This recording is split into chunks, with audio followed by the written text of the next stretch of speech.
there ever like any like? Do you think it was ever serious potential to get over to the other side with them, or There was in '96, I want to say.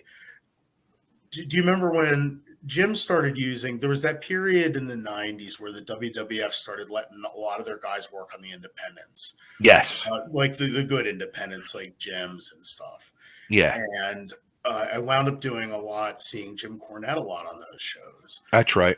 And he took a liking to me, which I was, like, oh my god, Jim Cornette. I even told him that. I said, I can't believe, that you've taken an interest in me. You managed the Midnight Express, for God's sake. It was unbelievable to me. It's one of the highlights of my time in wrestling was Jim Cornette seeing something in me. So Sure. he took me up there. He invited me up to meet everybody. I went out and got a suit, and he took me by the hand and introduced me around up at the Hartford Civic Center.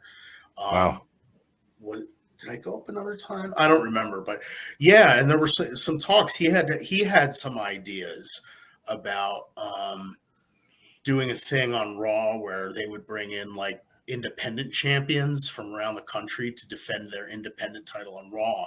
And at that Oh, time, I was working with Christian Cage a lot for okay. Jim, and we did a title switch for the ECWA title. So Jim thought that we could wrestle, on and do that, but that never took off. That whole idea. Okay. I heard talk about the Brood. At that time, I was doing a lot of work with Christian and Edge, Right. the independents, and I knew Gangrel from where he used to work for Joel. Yeah. Remember? Yep. The Blackhearts. Yeah. And I heard talk about that too. I don't know if was going to go anywhere, but yeah, I mean there was talk. But I'll tell you something.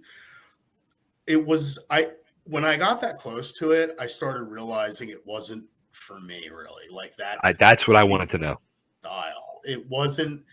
I've talked to a couple other guys about that, and I'm not going to speak for anybody, but other guys I've talked to that have gotten in that position, Right.